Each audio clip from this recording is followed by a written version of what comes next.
What happened when I confronted my parents about their lies? Before we begin the story, make sure to subscribe to our channel and never miss more incredible stories every day. When I put the old court papers in front of my parents, my mother didn't even read the first page. She looked at the county seal, went pale, and said, very quietly, "You were never supposed to see those." My father sat at the kitchen table with both hands flat on the wood, staring at the coffee ring near his thumb like it might open and swallow him. I had spent 29 years believing they were the steady ones, the people who carried our family through every crisis. In that moment, My name is Nora. I'm a school counselor at a public middle school, which means I spend most days helping 12-year-olds untangle panic, gossip, and half-truths. I used to joke that nothing shocked me anymore. Then I found out my own family had been built on edits. The papers between us were not random. They were probate notices, certified mail receipts, and a petition from 8 years earlier with my brother Caleb's name on it. The same Caleb I'd been told walked out on us, on Grandma Evelyn, on everyone. The same Caleb my mother called selfish every Thanksgiving and my father called weak whenever his name slipped into the room. I grew up on their version. Caleb took what he wanted, disappeared, and left them to clean up the damage. But the dates on those papers didn't fit the story I had memorized. The signatures didn't fit either. And once I saw that, other things I'd ignored started snapping into focus like bones on an X-ray. If I pushed this all the way, I could lose my parents, whatever was left of my brother, and half the relatives who still treated my mother like the family historian. I knew, even before they answered, that the next 10 minutes could split our family into before and after. Mom reached for the folder. I put my hand on it first. "Not this time," I said, and my voice didn't sound like mine. Dad finally looked up and asked, "Who else have you shown?" That question told me more than any confession could have. The story I grew up with came in pieces, repeated so often it felt like scripture. Caleb was difficult as a teenager. Caleb resented responsibility. Caleb couldn't handle Grandma Evelyn getting sick. By the time I was old enough to ask real questions, the version was polished. When Grandma needed help after her second fall, my parents stepped in, exhausted themselves caring for her, and Caleb chose freedom over family. Mom always said that last word like she was spitting out something bitter. In our house, silence did the rest. No photos of Caleb after he turned 24. No birthday calls. No accidental updates from cousins when he moved, changed jobs, or apparently existed. Even Christmas cards from Aunt Rosa got read first if his name might be inside. If I mentioned him, Dad would go quiet and start cleaning something. Mom would sigh and say, "You were too young to see what he did to us." That sentence was a lock. I never knew what key I was missing, so I stopped trying.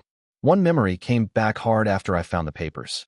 I was 14, standing in the hallway outside Grandma's room with a plate of toast I'd burned on one side. Caleb was in the kitchen arguing with Mom in those sharp whispers adults use when they think kids can't hear. I heard him say, "She has a right to know what's in the account." Mom snapped back, "Not from you." Then Dad saw me, stepped between them, and told Caleb to leave the house for the night. Later, Mom cried at the sink and said Caleb had another one of his money rages. I believed her because she looked wrecked, and because I loved her, and because kids usually choose the story that lets home stay intact. The next week, Caleb stopped coming by. Mom said he'd made his choice.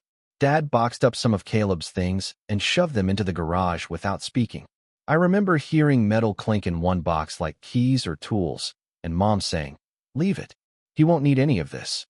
Years later, I realized one detail from that night never fit. The first crack didn't happen because I was brave. It happened because Dad slipped on wet concrete and sprained his wrist trying to shut off a leaking water heater in the garage. Nothing dramatic, no ambulance, no surgery, but suddenly my parents needed help lifting boxes, sorting old files, and dealing with the mess before mold took over. Mom called me at work in that sweet, strained voice she used when she wanted something and said, "I hate to burden you, honey." I went over after school with takeout, work shoes still on, telling myself I was being a good daughter. The garage looked like a storage unit swallowed a life. Holiday bins, Grandma's old walker, paint cans with dried rims, Dad's labeled screws, and 3 plastic totes marked tax stuff in black marker. Mom hovered for the first hour, telling me what to toss and what not to open. "Anything with legal paper, bring to me," she said, too fast. I laughed and told her I wasn't trying to steal their identities. She didn't laugh back. She just kept wiping the same dry spot on the workbench with a paper towel. I found the folder because the bottom tote split when I lifted it. Paper slid across the floor into a puddle. I knelt to save what I could, heart pounding for no reason I could explain, and saw my name first, Nora College Savings, in Dad's blocky handwriting. Under that was another manila envelope with a green certified mail card stapled to it. Recipient, Caleb M. Hart. Address, my parents' house. Postmark, June 2018. Signature received by Helen Hart. There were 3 more envelopes like it, all from Barton and Klein Probate Services, 2 opened, 1 still sealed. Inside one open envelope was a hearing notice for a petition regarding estate accounting and fiduciary conduct connected to Grandma Evelyn Hart. Caleb was listed as petitioner. My mother was listed by name as agent under power of attorney. Mom walked in while I was holding that page. She didn't ask what I'd found. She asked why I was opening things that weren't mine yet in there. I carried the envelope and the hearing notice into the kitchen because I didn't trust myself to keep my voice steady in the garage. Mom followed, already angry, drying her hands on a dish towel even though they weren't wet. Dad came in slower, one hand on his wrapped wrist, looking like he wanted this to be over before it started. "What is Barton and Klein?" I asked. Mom crossed her arms. "Old paperwork. Estate nonsense. Throw it away. Why are there certified letters to Caleb here from 2018 if he stopped speaking to us in 2016? Dad answered first. He used our address for everything. He was irresponsible. Mom cut in over him. Exactly. We got junk constantly. It's not junk, I said, and put the notice on the table. This says Caleb filed a petition about Grandma's estate accounting. It names you. For a second, Mom's face did something I'd never seen. Not sadness, not anger, calculation. Then she pulled out tears so fast it was like watching a switch flip. "Oh my God, Nora, are we doing this now? After everything I did for my mother? After years of changing her clothes and feeding her and sleeping in that recliner?" Her voice shook. "Your brother tried to punish me because he was ashamed he didn't help." Dad stared at the floor and muttered. "He made accusations." He wouldn't meet my eyes when he said it. "What accusations?" I asked. Mom pointed at me like I'd insulted her. "Don't start talking like a lawyer. You don't know what it was like." "That's the problem," I said. "I don't." Dad finally sat down. "Your brother wanted money early. He got ugly. We protected you." He said it gently, the way he used to tell me bad news when I was little, and for a second I felt the old reflex kick in, shame for questioning them, guilt for making Mom cry, panic that I was betraying my family. I asked what court it was in, who their attorney was, and whether Caleb had actually shown up. Mom said it was in spring. Dad said winter. Mom said they threw the letter away unopened. Dad said he remembered reading it at work. Then Mom and Dad gave 2 different dates for the same hearing, and neither matched the paper in front of me. I drove home shaking and sat in my apartment parking lot for 20 minutes with the engine off, replaying every sentence. By the time I got upstairs, Mom had already texted, "I'm sorry you saw those old things. Please don't let Caleb poison you now too." Dad sent nothing, which somehow felt worse. The next 3 days were a masterclass in pressure without direct threats. Mom called during my lunch break to remind me how sick Grandma had been. She forwarded me old photos of herself beside Grandma's hospital bed with captions like "We survived this together." Dad left a voicemail saying, "Your mother's blood pressure is up. Let's not dig up old pain." I listened to it twice and hated that it worked. I started wondering if I had taken one legal notice and built a whole betrayal out of it because I wanted a villain. Then Aunt Rosa called. She never eased into anything. "Your mother says you found papers," she said. "Good." I actually laughed because I was so tired. "That's your opening line?" "My opening line is this: some stories in this family were edited before you were old enough to read them." I went quiet. Rosa lowered her voice. "I'm not saying Caleb handled things well. I'm saying the timeline you were taught is convenient. Your mother has a talent for telling the truth in a way that hides the point." I asked her directly if my parents stole from Grandma. Rosa clicked her tongue. "Don't use a word you can't prove yet. But check dates. Check mail. Check who was in the house when Caleb stopped calling." That last part sat in my chest like a stone. That night Mom showed up at my apartment unannounced with soup and a pity face. She hugged me too long, looked around like she was checking for company, and said, Promise me you won't contact your brother. He lives to hurt us. I heard myself ask, how would he know I found anything?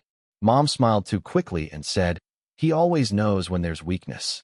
That was when I realized she was already watching me. The second clue came from something stupid. A bank envelope Mom asked me to shred.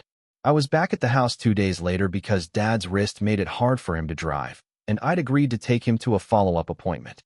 While Mom was upstairs, she handed me a stack of junk mail and said, run this through the shredder, please. In the pile was a window envelope from Valley First Bank addressed to Helen Hart, POA for Evelyn Hart, dated 6 months after Grandma died. I almost dropped it. Grandma died in November. I knew that date the way I knew my own birthday. We had the church program in a frame for years. Why was there a POA statement for Grandma the following May? I slipped the envelope under a grocery flyer and took the stack to the garage. My hands were sweating so much the paper went soft. Inside was a one-page account summary, not a full statement. The balance line showed $14,208.33. 2 weeks earlier, according to the printed activity line, the account had been at $96,430.12. The difference was labeled Transfer Internal. No destination account listed. At the bottom, the signature line for account review had Helen's initials.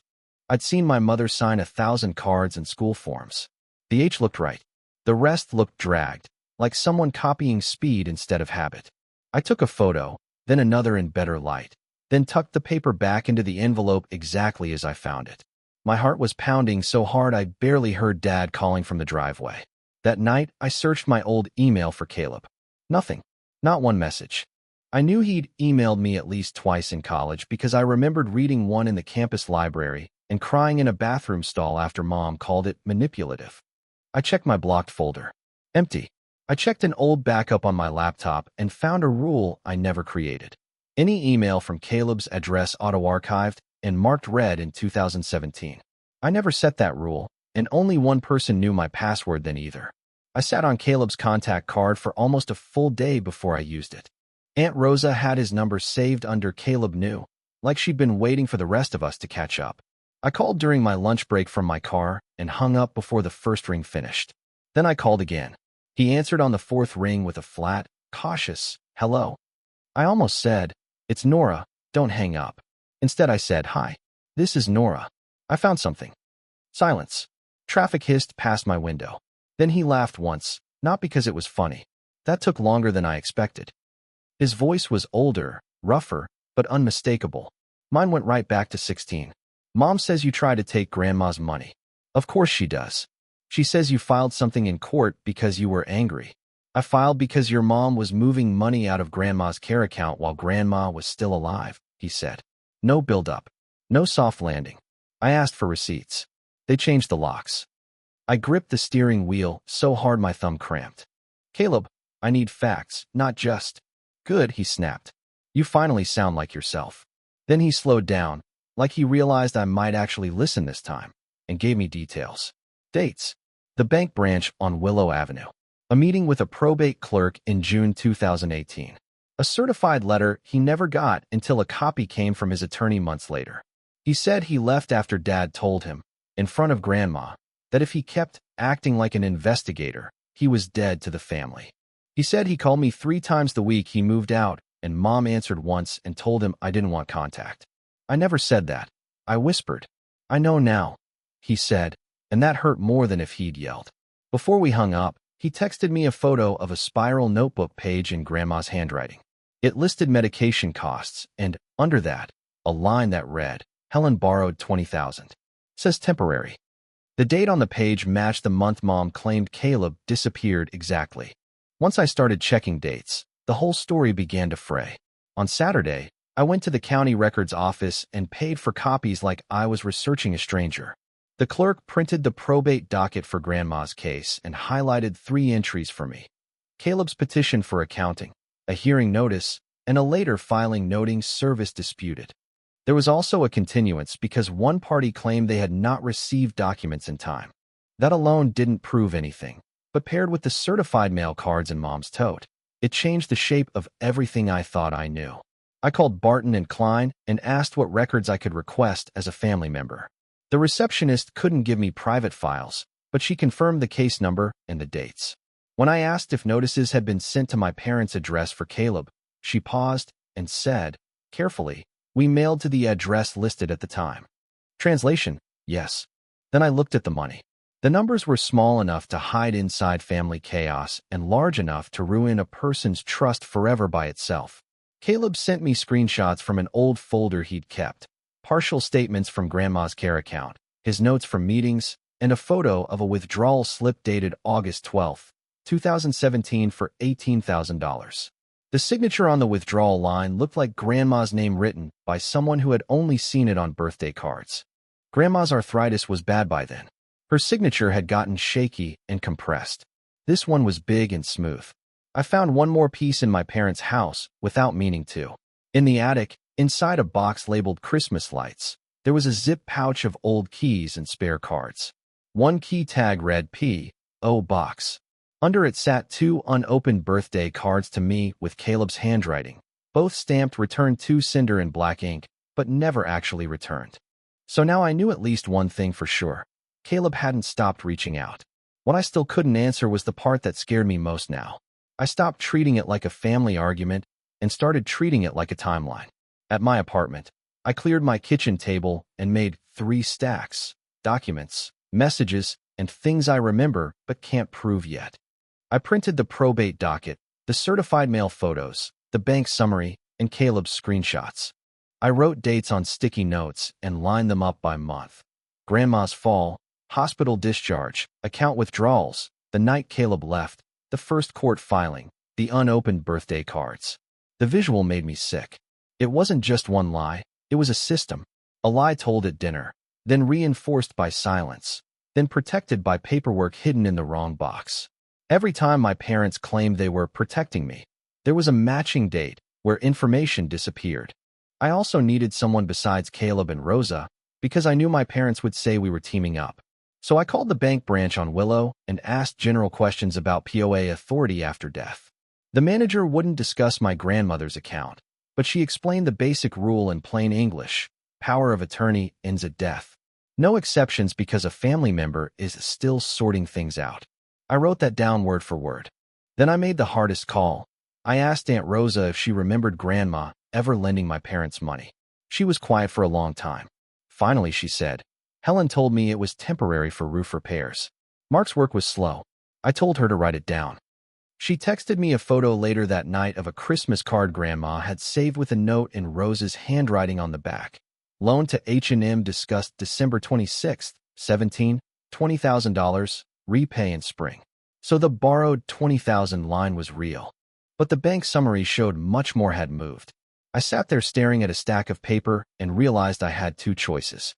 I could take this to my parents privately and give them one last chance to tell the truth, knowing they'd probably bury more evidence. Either way, I was about to become the traitor in their story. My parents figured out I knew more before I said a word. Mom started texting me screenshots of old family photos at random hours, mostly ones with Grandma and me baking or Dad teaching me to ride a bike. "Remember who was there?" she wrote under one. Dad called twice in one day just to ask if I was okay, which was not normal for him. Then Mom invited me to Sunday dinner with a tone that made it sound less like dinner and more like a performance review. I almost didn't go. Aunt Rosa told me to go anyway and keep my mouth shut unless they lied first. "People like an audience when they think they control the script," she said. At dinner, Mom made pot roast and acted soft. Dad kept refilling everyone's water though nobody asked, his wrist brace squeaking against the pitcher. We were barely 10 minutes in when Mom pressed a hand to her chest and said she'd been having episodes since I started digging. Dad shot me a look like I had caused a medical event by asking questions. I felt myself folding. I hate conflict. I hate being the reason a room changes temperature. I started apologizing before I even knew what I was apologizing for. Then Mom said, through tears, "If Caleb hadn't drained your grandmother and left us with all the bills, none of this would be happening." I just stared at her. She kept going.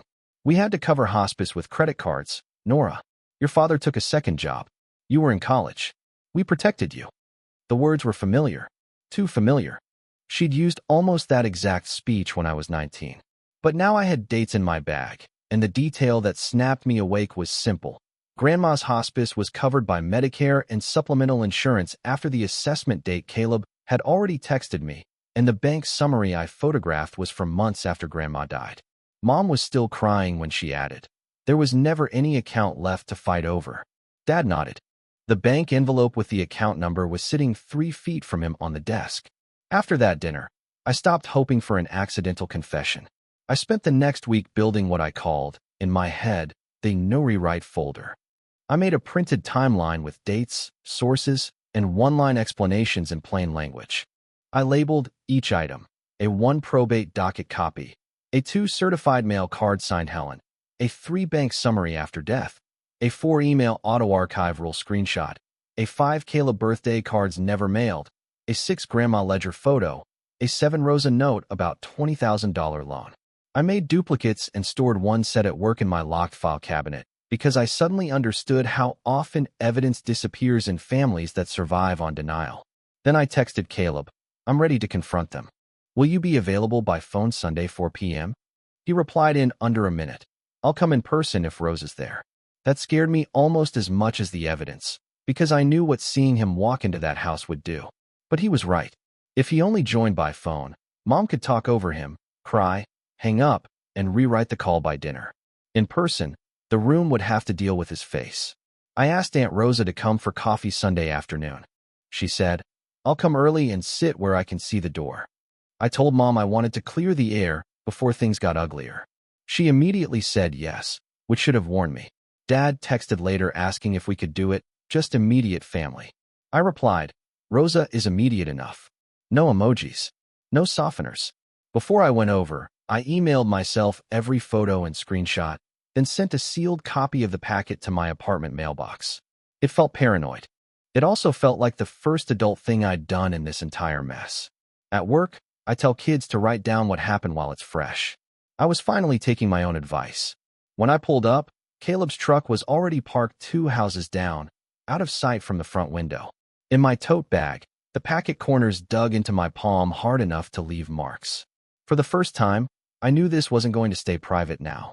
Mom had already set out cups and a lemon loaf when I walked in, which told me she still thought hospitality could control outcomes. Dad sat at the table with his jaw tight. Aunt Rosa arrived 5 minutes later, kissed my cheek, and ignored my mother's forced smile. I laid the packet on the table, but didn't open it yet. Mom started first. "Nora, before this becomes a spectacle, I want you to know your father and I have always done our best. Families make mistakes." Rosa snorted. "Then let's talk about the specific ones." I opened the folder and slid the timeline into the center. "I'm going to ask questions. Please answer with dates if you can." Dad looked at the first page and said, "This is insane." "Maybe," I said. "Then it should be easy to clear up." I went item by item. The probate docket. The certified mail cards signed by Mom. The post-death bank summary under POA. The auto-archive email rule on my college account. The birthday cards from Caleb stamped returned to sender, but still hidden in the attic.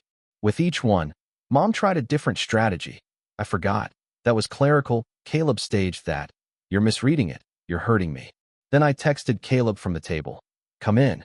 Mom actually stood up when he walked through the back door. Dad whispered, "Jesus." Caleb stayed near the doorway, hands visible, voice controlled. He didn't yell. He just corrected dates. When Mom said he stopped calling, he read his call log. When Dad said the account was empty before Grandma died, Caleb pointed to the transfer dates. When Mom said the $20,000 was a gift, Rosa said, "Evelyn called it a loan in front of me." The room got very quiet. I asked the question I had been avoiding. Why keep lying after Grandma died? Mom's face changed. The tears stopped. "Because if people thought we mismanaged her money, we would lose this house," she said. Then, looking straight at Caleb, "And because you were always waiting for a reason to make us look small." Dad said my name like a warning, but it was too late. Her mask slipped all the way when she added one more sentence.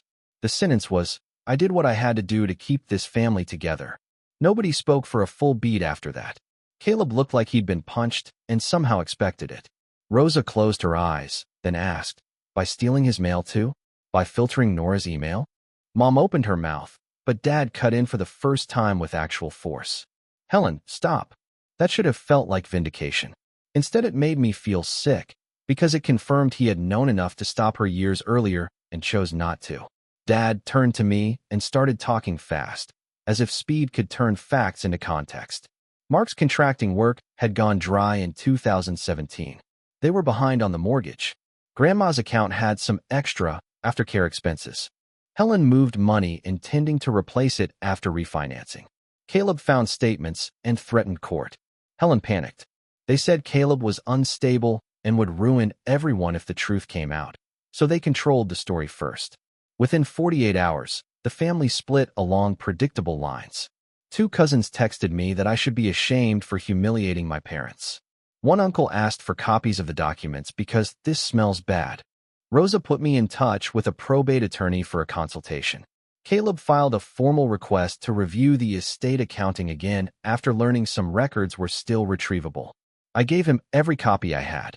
Mom left me 6 voicemails in one night, alternating between sobbing and fury. You don't understand pressure. You've destroyed your father. We fed you.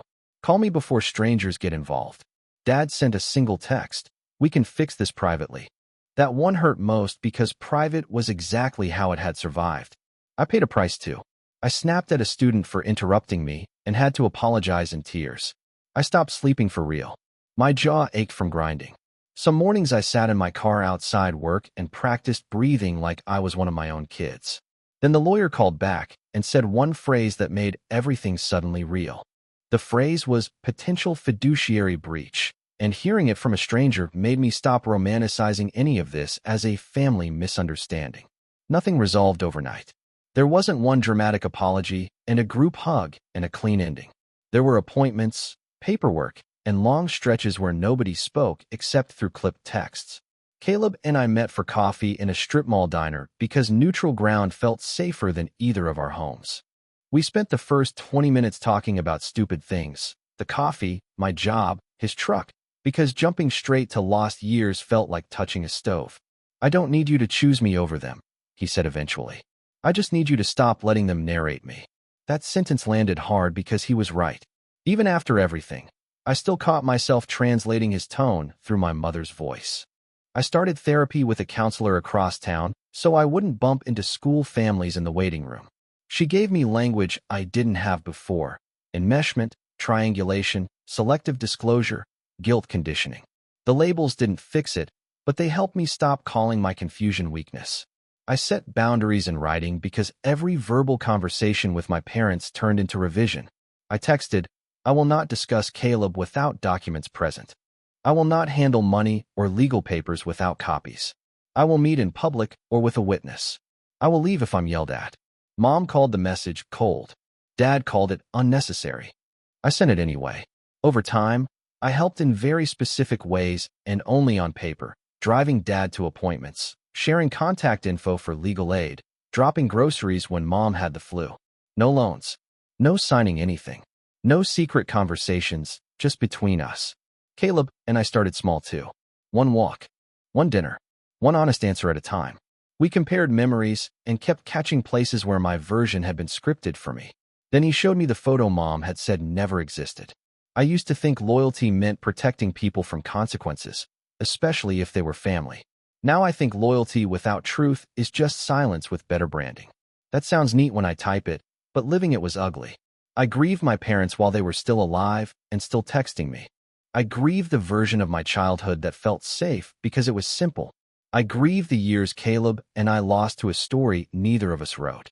Even when the evidence was clear, part of me kept wanting a version where my mother was only scared, my father was only passive, and nobody had made deliberate choices. Therapy helped me accept something harder. People can love you and still manipulate you when truth threatens their image. There are still consequences moving through the family. The estate accounting is under review. Caleb and my parents speak through attorneys when they speak at all. Some relatives act like I detonated a bomb. Others quietly thank me for saying what they suspected. My relationship with Mom and Dad exists, but it is smaller now and built on conditions they hate. I can love them and still refuse to be their archive editor. If you're in something like this, document before you confront. Take pictures. Save dates. Email yourself copies. Write down exact phrases while they're fresh. Ask one boring question at a time and notice who answers with facts versus feelings. If you can, bring one calm witness you trust. Feelings matter, but facts are what keep you from being rewritten. Last week, Caleb came over to my apartment with a cheap grocery store pie and a box of Grandma's recipe cards he'd kept all these years. We stood in my tiny kitchen reading her handwriting and arguing about whether she meant a packed cup of brown sugar or a level 1. For 10 minutes, nobody was a villain or a witness or a case file. We were just brother and sister, trying to make something honest from what was left.